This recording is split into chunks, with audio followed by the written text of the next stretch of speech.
진행해 보겠습니다. 아, 수표 형님들, 유튜브 형님들 어서 오시고요. 강함성입니다.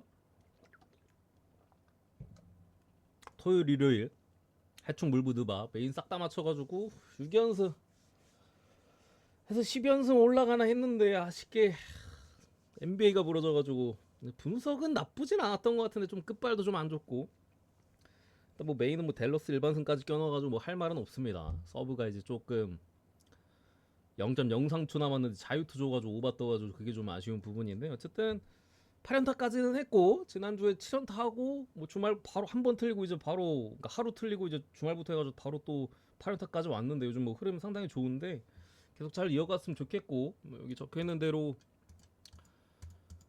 NBA는 아마 안 갈 것 같고 물분 좀 고민 중이에요. 그래서 분석 끝나고 이렇게 업로드하도록 하겠습니다. 축구는 나쁘지 않아 보여서 물불 안 가게 되면 이제 축구에 좀 금액을 쓸 예정인데 분석 들어가 볼게요. 첫 번째 아스날 대 풀로.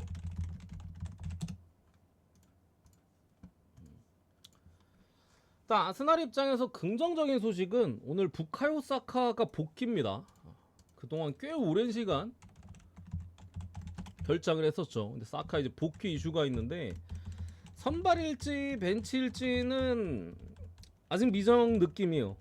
뭐 몸 상태를 좀 체크한다고 하는데 어쨌든 이제 아스날이 뭐 전반 공격수 뭐 하베르트, 제주스 다 빠진 가운데 사카까지도 없었기 때문에 사실 뭐 트로사도 좀 애매하고 마르티넬리 올 시즌 잘 못하고 스털링은 뭐 맛이 갔고 공격에서 좀 어려움이 있었거든요. 그나마 이제 뭐 어린 자원 저기 누구야 은화네리 같은 애들이 좀 해주고 메리노가 이제 공격수로 나와서 골 넣고 그래서 언더가 되게 많이 떴었죠 아스날이.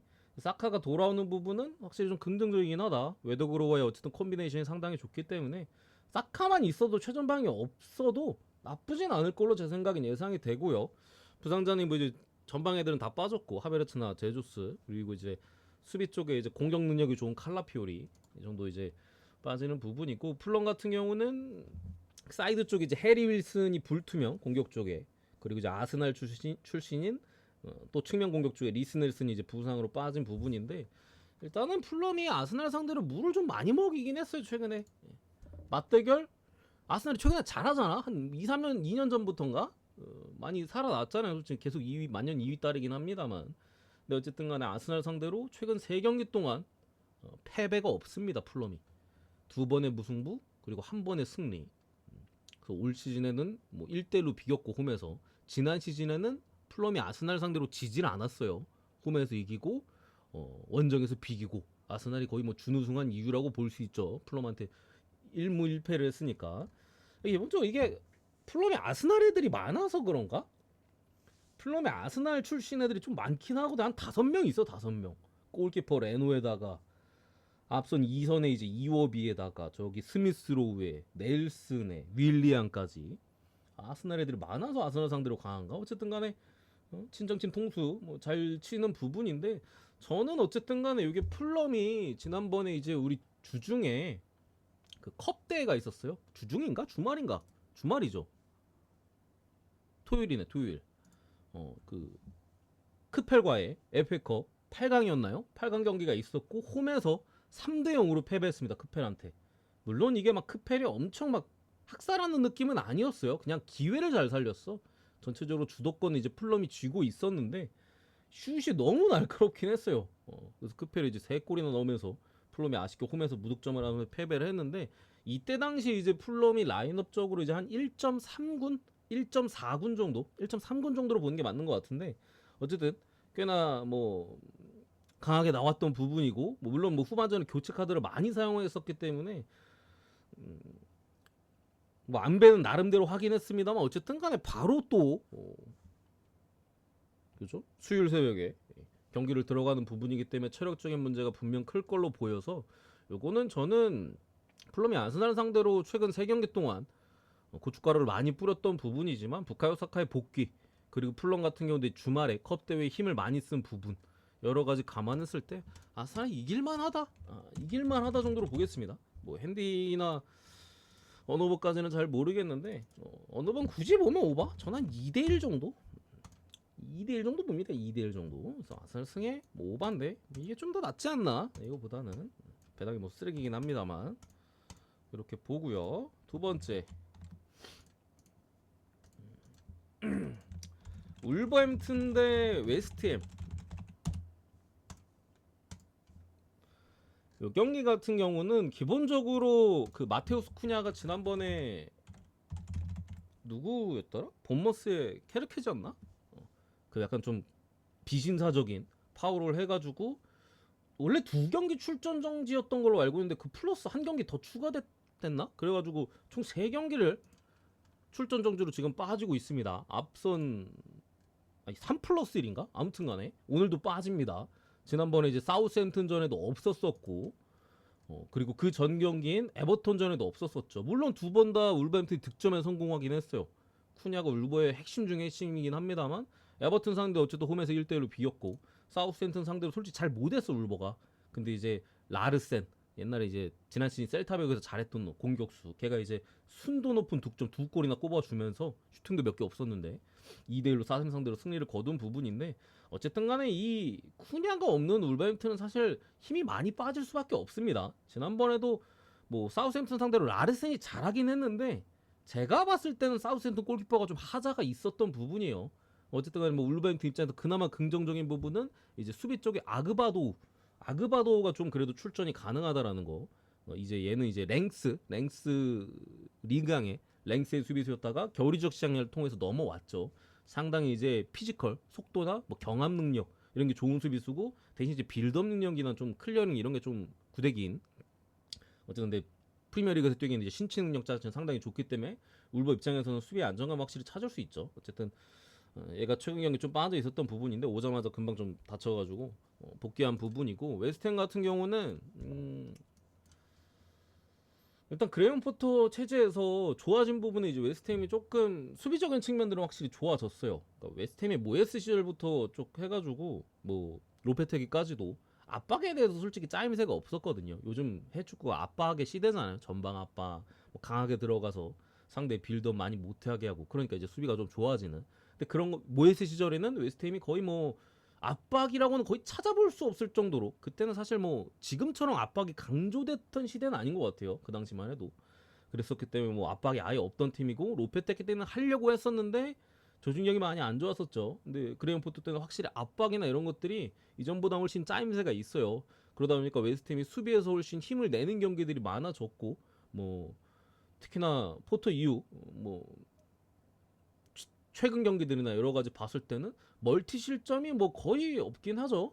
최근 6경기 동안 멀티 실점이 없었었고, 마지막 멀티 실점이 이제 2월 초에 있었던 첼시 원정에서 2대1로 패배했던 거, 그거 제외하고는 이제 무득점, 무실점, 아니면 이제 한 골 정도 주거나 하는 부분인데, 대신 웨스트햄이 이제 그런 수비적인 부분들에 있어서는 발전을 많이 했었는데 공격이 잘 안 됐어요.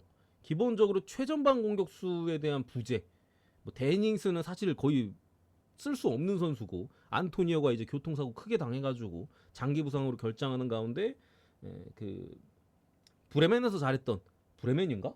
헷갈리네 갑자기. 펠크루그 브레멘이었죠 원래. 펠크루그가 이제 또 계속해서 좀 부상으로 빠져 있는 가운데 전방에 그 최전방 공격수라고 볼 수 있는 선수가 없었거든요. 그래서 계속 이제 뭐 쿠더스나 아니면 뭐 제라드 보행 같은 좀 빠르거나 아니면 뭐 약간 개인기 좀 있는 애들 넣어놓다 보니까 웨스트햄이 이게 전술 자체가 이제 측면 윙백 자원들에 대한 공격 가담을 많이 쓰는 부분인데, 이 크로스 공격이 사실 땅볼 크로스 말고는 크게 위력이 없어요. 아니면 좀 빠르게 올려가지고 침투해가지고 밀어넣는 그런 공격밖에 안 되다 보니까 좀 옵션 자체가 많이 떨어진 부분에 있어서 공격에서의 답답함은 굉장히 심했습니다. 근데 어쨌든 간에 필크루그가 좀 복귀를 했고, 파케타 같은 경우도 이전 앞선 경기들 몇 경기 정도는 좀 부상에 대한 여파도 있었고, 복귀를 하고도 벤치 스타트로 했던 걸로 제가 기억하는데, 어쨌든 간에 뭐 국대도 안 갔다 왔기 때문에 정상적으로 오늘 출전이 가능한 부분들 여러 가지 감안했을 때 저는 마테우스 쿠냐가 없는 울버햄튼이 지금 웨스트햄 상대로 많은 득점을 올리기는 어렵다. 수비 자체가 짜임새가 그래도 웨스트햄이 나름대로 괜찮기 때문에 많이 넣어야 울버햄튼이 한 골 정도지 않을까 싶고요. 웨스트햄이 뭐 울버햄튼이 사실 수비가 강한 팀이 아니잖아요. 항상 수비가 약점이었고, 물론 아그바도를 영입하고 는 울버가 그리고 이제 좀 그 3백으로 좀 전환, 전방에 이제 4백 쓰다가 개 털렸잖아요. 전방 압박 한다고 막 들이박다가 그냥 뒷공간 다 털려가지고. 근데 좀 쓰리백 변환이나 아그바오가 들어오고부터는 이제 실점이 많진 않지만 어쨌든 간에 거의 꾸준하게 한 골씩은 주고 있긴 하거든요. 그런 부분을 감안했을 때 요거 웨스트햄 프랜사이즈로 보겠습니다. 웨스트햄 프랜사이즈 보고 언더 볼게요. 언더 1대0 1대1.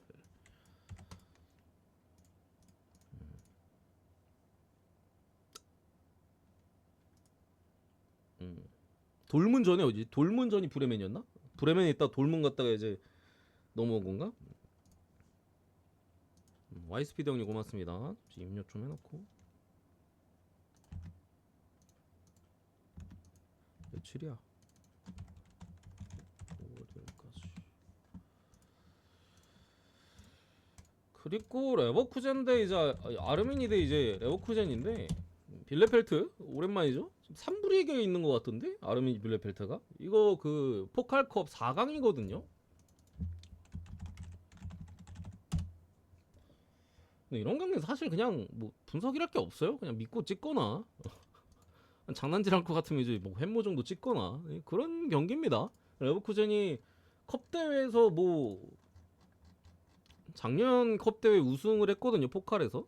작년에도 근데 장난질했어요. 그때 어디였지? 잠시만요. 찾아보고. 카이저 어쩌고 저쩌고 그 하브리그 팀과의 이제 결승전에서 만났었는데 전반 퇴장을 당했어요. 그때 누가 퇴장 당한지 기억이 안 나네. 전반 퇴장 당했고 퇴장 당해도 레버쿠젠이 뭐 괜찮았었는데 뭐 찬스들 좀 날리고 해가지고 이때 개똥배 받았는데 그냥 1대0으로 끝나버렸죠. 그래서 햄물을 띄워버린. 그리고 이게 컵 대회가 더군다나 이게 특히나 독일 쪽 컵 대회는 이게 뭐 잉글랜드 쪽이나 이쪽은 사실 하브리그 팀이 거의 뭐 결승까지 올라오거나 막 4강도 힘들어. 근데 이 독일 쪽은 유독 하브리그 팀들이 결승 내지 4강에 진짜 잘 올라와요. 오늘도 올라왔잖아. 매년 한두 팀씩 한 팀씩은 올라와요. 꼭 이변이 좀 많이 나긴 하거든요. 그래서 요거는 어쨌든 뭐 앞서 말씀드린 대로 좀 선택의 영역이긴 하다. 레버쿠젠도 어쨌든 간에 저기 비르츠 없긴 합니다. 비르츠 없기도 하고 뭐 보험 상대로 뭐 직전에 3대1로 승리를 거두긴 했습니다만 전체적으로 뭐 앞선 그 미넨한테 챔스 깨지고부터는 상태가 좀 메롱이긴 하죠. 슈투트가르트전도 극장골로 승리를 하긴 했습니다만 그 휴식기 직전에 사실 경기력이 좀 막 좋지는 않았었거든요. 뭐 어떻게 좀 꼬르니 따라가지고 4골 넣어서 이긴 거지. 직전 보훈전도 어쨌든 간에 막 동점골까지는 내줬던 부분이고 해서 아주 강하게 추천드리진 않습니다. 개인적으로 이 경기를. 근데 뭐 어쨌든 간에 뭐 빌레펠트 하브리그 팀이고 기본적으로 이런 것들을 생각했을 때는 그래도 찍으면 마인으로 찍어야 되지 않을까. 뭐 어느 바 같은 건 잘 모르겠고요. 그래서 마인슨 볼게요. 마인슨. 레버쿠젠 어쨌든 간에 남은 게 이거밖에 없어요. 리그 같은 경우도 사실 승점차가 뭐 아직 불가능하진 않습니다만 되게 어려워 보이긴 하고 뭐 챔스랑 뭐 다 떨어졌기 때문에 이거밖에 없긴 합니다. 우승을 할 수 있는 게. 사비 알론소 감독이 그래도 트로피를 중요시 할 거라고 생각을 해서 뭐 장난질할 것 같진 않아서 뭐 마인승 쪽으로 넘어가고요. 노팅엄도 이제 맨유. 잠시만요. 아 이거 확인한다 해놓고 확인을 안 했네.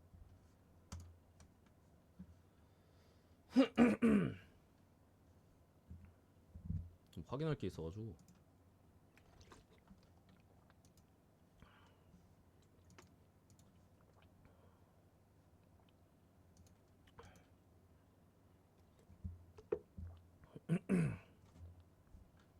불투명이네.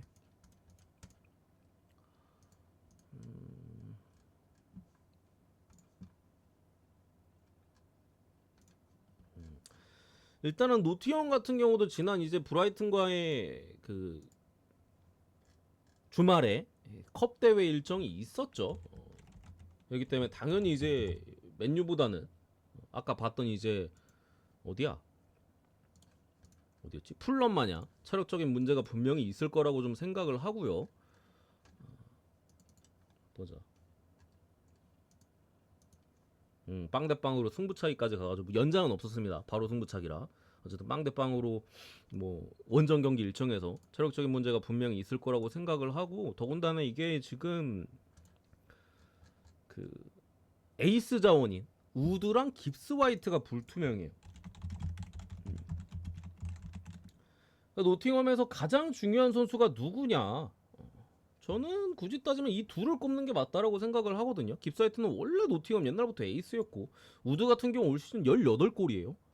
원래 얘가 이렇게 골을 많이 박는 놈은 아닌데 노팅엄 축구 스타일하고 잘 맞으니까 기본적으로 뭐 뚝배기나 이런 것도 잘 활용해 주면서 골도 이제 엄청나게 많이 때려박고 있는 부분이라 얘 둘이 빠진 부분은 분명히 좀 노팅엄 입장에서는 아파 보이고, 맨유 같은 경우도 사실 시간이 좀 있기는 했어요. 아모린 감독의 전술에 있어서 솔직히 뭐 우여곡절이 되게 많았죠. 물론 이제 휴식기 직전에는 그래도 지는 경기가 거의 없기는 했어요. 2월 중순이 마지막 패배고 그 이후 경기들에서 무가 많긴 했습니다만 지는 경기는 없었으니까 나름대로 상승세의 좀 흐름을 탔다고도 볼 수 있는데, 거기다가 또 휴식기 동안에 어쨌든 간에 발 맞춰볼 시간도 어느 정도 있었고, 수비 쪽에 도르구도 오늘 뭐 복귀하는 부분들 여러 가지 좀 감안했을 때 저는 맨유가 해볼 만하지 않나. 이게 당장에 우드랑 깁사이트가 빠지면 노팅엄이 공격 쪽에서 힘이 무게감이 확 떨어지긴 하거든요. 우드가 빠지면 이제 아원이나 이런 애들이 나와야 되는데 사실 아원이랑 우드는 그 스타일이 완전히 달라요. 아원이는 조금 더 이제 움직여주는 스타일이고 우드는 이제 뚝배기로 그냥 박아넣는 스타일이고, 특히나 깁스화이트 같은 경우 굉장히 많은 활동량을 가져가면서 전방에서 압박이든 뭐 공격 가담이든 많이 해주는 선수이기 때문에 저 둘의 출전 여부가 일단 중요한데, 불투명이라 나올지 안 나올지 모르겠어요. 근데 빠질 가능성들, 또 메뉴가 조금 올라오고 있는 부분들 여러 가지 감안했을 때 저는 무승부 정도가 뜨지 않을까. 어쨌든 노팅엄이 홈에서 지지 않는 축구를 굉장히 잘하기도 하고, 애초에 노팅엄 철학이 그거잖아요. 이 누누 감독의 노팅엄에서 철학이 이제 우리 어디랑 붙든 쉽게 지지 않는 팀이 돼야 된다, 이런 모토기 때문에 무승부 가능성 충분하다고 보고, 이게 무승부 햄물을 볼지 무승부 보고 맨유를 풀안을 볼지는 좀 선택의 영역인 것 같아요. 어쨌든 맨유도 사실 믿을만한 팀은 아니잖아. 그리고 이게 냉정히 역배까지 뜰까 싶은 느낌은 있어요. 맨유라서 다른 팀도 아니고. 노팅엄 홈에서 거의 안 지기 때문에 뭐 무앤무가 좀 더 나은 것 같긴 한데, 어쨌든 개인적으로 무승부 봅니다. 무승부. 넘어가고.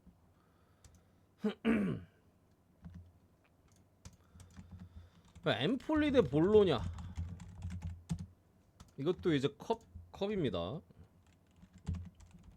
코파 이탈리아 컵 대회고 4강인데 단판으로 좀 진행이 되는 부분이고요. 이제 뭐 엠폴리 같은 경우 리그에서는 기본적으로 강등권 경쟁을 하고 있고, 볼로냐 같은 경우 지금 뭐 유럽 대항전 경쟁을 하고 있는 부분인데, 사실 볼로냐가 최근에 좋기는 해요. 그래서 이게 해외 배당도 엄청나게 많이 빠지긴 했어. 근데 이 컵은 몰라. 제 생각에는 어쨌든 원정 경기고, 볼로냐가 지금 10경기 동안 리그에서 1승도 없는데, 이게 지난번에도 유벤투스 잡고 올라왔거든요, 엠폴리가. 이게 간혹 이 컵대회 특히나 강등권 팀들이 막 결승 가거나 하는 경우들이 있어요. 이 새끼들이 왜 여기까지 올라왔지? 리그 너네 경기 안 하냐? 약간 이런 맹키로다가 간혹 꽤나 자주 올라오는 부분이 있기 때문에, 볼로냐가 뭐 리그에서 아무리 좋다 한들 원정에서는 사실 조금 의문이 있는 팀이고, 상대 전적 같은 경우도 엠폴리가 홈에서 볼로냐 상대로 강한 모습이 있어요, 나름대로. 음, 그죠? 음, 지난 시즌 이제 그 엠폴리 홈에서는 패배를 하긴 했습니다만 그 전에는 진 적이 없어요. 그러니까 엠폴리가 그죠? 최근 근 20년 동안 물론 이제 둘이 많이 붙은 적은 없는데, 보통 뭐 엠폴리가 이제 2부에 있거나 했던 기간이 많으니까, 근데 붙었던 기간에 있어서는 한 번밖에 안 지긴 했다, 20년 동안. 그런 부분에 있어서 저는 무승부 엠모 보겠습니다. 무승부 엠모. 무승부가 뜰 가능성도 있다라고 좀 보여지고요. 엠폴리가 뭐 로테이션을 어느 정도 돌렸는데도 사실 유벤투스전에 뭐 나쁘진 않았거든요. 그리고 최근에도 뭐 아주 나쁜 경기력은 아니에요, 엠폴리가. 어쨌든 간에 이게 저득점 싸움으로 가기 때문에 엠폴리 경기는 한 골 싸움이야. 최근 4경기 동안 1대1, 1대0, 1대0, 1대1, 1대1.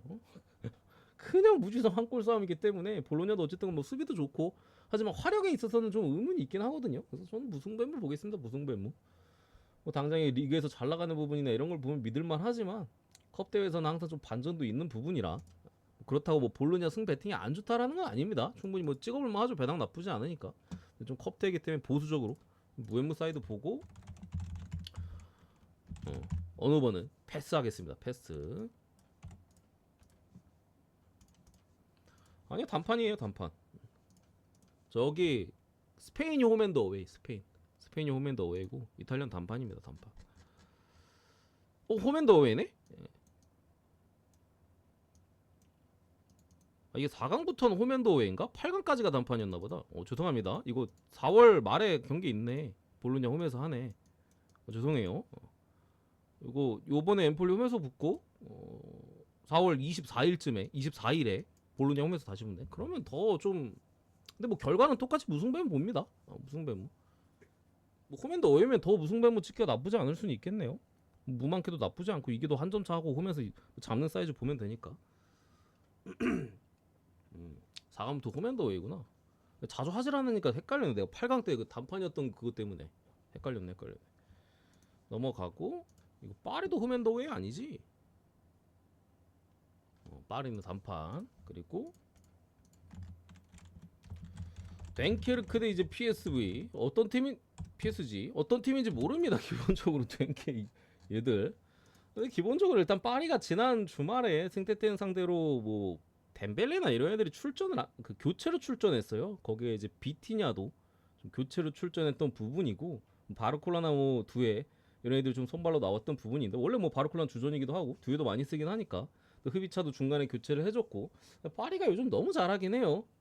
압박도 거의 뭐 막을 수 없는 수준이고, 물론 조금 불안한 부분은 지난 그 생트티엔전에 전반 한 중반까지 파리가 경기력이 되게 안 좋긴 했어요. 그러니까 국대 피로감 때문인지 상대가 너무 약해서 리그 동기부여도 없잖아. 방심해서인지 모르겠는데 그냥 설렁설렁 하면서 좀 선제골도 좀 내줬었나요? 좀 어렵게 좀 갔었던 부분인데 그냥 빡겜 하자마자 바로 학살가 좀 들어갔던 부분이거든요. 요거 그래서 뭐 1마인, 2마인, 3.5마인까지 보도록 하겠습니다. 뭐 학살할 수 있는 각이 분명 나올 걸로 좀 보이고, 어쨌든 오늘 뭐 풀주전이 나오는 부분인 것 같으니까. 그리고 오늘 풀주전이 나와야 주말에 로테이션 돌리고 빌라전 챔스도 다음 주 주중에 있잖아요. 그때 이제 또 풀주전 나오는 부분이라서 요거 마인슨까지 2마인까지는 뭐 충분히 찍어볼만 하고, 과감하게 가면 3.5까지도 찍어볼만 하다고 봅니다. 넘어가고 마지막 레알 마드리드 대 소시에다드. 이것도 컵대회죠. 이것도 이제 코파고. 요거는 이제 2차전인데 1차전이 이제 레알이 원정에서 1대0으로 이겼어요. 이제 홈으로 돌아온 부분이고, 기본적으로 뭐 미드필더나 앞선에 있어서는 뭐 장기 부상으로 빠진 세바요스 정도 제외하고는 결장자가 없고, 이제 골키퍼 쪽에 쿠로타 정도 빠진 거, 그리고 수비 애들은 뭐 밀리탕이나 카르발 뭐 장기 부상이니까 애들 정도 빠져 있는데, 거기에 소시에다드 같은 경우는 전방에 이제 브라이스 맨데스, 그리고 이제 쓸모없는 베커, 그리고 자카리안 왜 이렇게 나름 기대감이 있던 놈인데 왜 이렇게 됐냐? 이렇게 못 컸냐? 어쨌든 간에 이게 레알 마드리드가 제 생각엔 좀 많이 지쳤어요. 지난번에도 그 레가네스 전에 저는 지쳐서 언더를 봤는데 지쳐가지고 수비가 안 돼서 오바가 나오더라고. 물론 뭐 개인적으로 고배당한 건 뭐 햄무로 찐 건 뭐 맞추긴 했는데, 어쨌든 간에 오늘 기본적으로 은바페 출전 여부도 일단 알 수는 없습니다. 아마 나올 것 같긴 한데 엔드릭이 선발로 나온다라는 얘기도 있어요. 아무래도 레알에서 기회를 거의 못 받긴 했잖아요. 진짜 가뭄에 콩나듯이 나오고, 엔드릭이나 뭐 아르더겔로 이런 애들을 조금 더 많이 활용할 수도 있는 부분이고, 기본적으로 이제 전방의 공격수들도 수비 가담을 기본적으로 잘 안 하는 애들이죠. 뭐 은바페, 뭐 비니슈스 이런 애들 같은 경우에 국대 남미나 은바페 프랑스에서 2경기 다 뛰었으니까 체력적인 문제로 전방의 애들도 이제 조금 수비 가담, 수비 압박이나 이런 거 잘 안 해주고, 미드필더도 다 지쳤어요. 특히나 발베르데는 지금 혹사를 너무 많이 당해가지고, 그래도 레알에서 지금 가장 중요하다고 볼 수 있는 미드필더인데 혹사를 너무 많이 당해서 뭐 전체적으로 압박 강도나 이런 것들이 떨어지고, 그렇다고 지금 레알 마드리드가 수비라는 자체가 엄청나게 안정감이 있는 것도 아니죠. 지난 경기 레가네스 상대로 뽀록으로 2골 넣은 거 아니야 저거. 레가네스가 잘해가지고 2골 넣은 거잖아. 진짜로 넣을만 해서 2골 들어간 거잖아요. 그런 부분에 있어서 저는 어쨌든 간에 원정에서 1대0으로 이기고 왔고, 지금 당장에 뭐 다음 경기 발렌시아와의 경기도 레알이 사실 뭐 아주 방심할 수는 없는 매치잖아요. 발렌시아가 지금 감독 교체 완전히 살아났고, 그리고 또 그 주중에 아스날 원정 챔스까지 치르는 와중에 이 경기에서 막 학살각이 막 나올 것 같지는 않습니다. 원정에서 일단 이겨놓기도 했고 그냥 이기고 있으면 적당히 맞아주면서 경기할 것 같아서 요거 무승부면 볼게요. 무승부면 대승할 것 같지 않다. 힘이 체력이 너무 많이 빠졌고 이 경기 뭐 보다 뒤에 일정이 더 중요해요. 그렇다고 뭐 소시가 원정에서 이길 건 아니잖아, 그죠?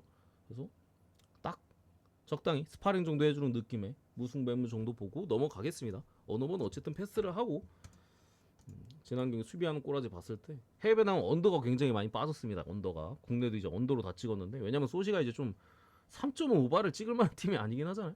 레알 수비하는 걸 봤을 때 잘 모르겠어요. 소시도 어쨌든 간에 뭐 쿠버나 이런 애들 속도감은 상당히 있기 때문에 역습 자체는 뭐 충분히 가져갈 수 있다라고 판단이 돼서 지난 경기 마냥 막 3대2, 2대2 이런 거나 다 이상하진 않을 것 같아. 어쨌든 간에 전 무승부무 쪽으로 요 정도 보고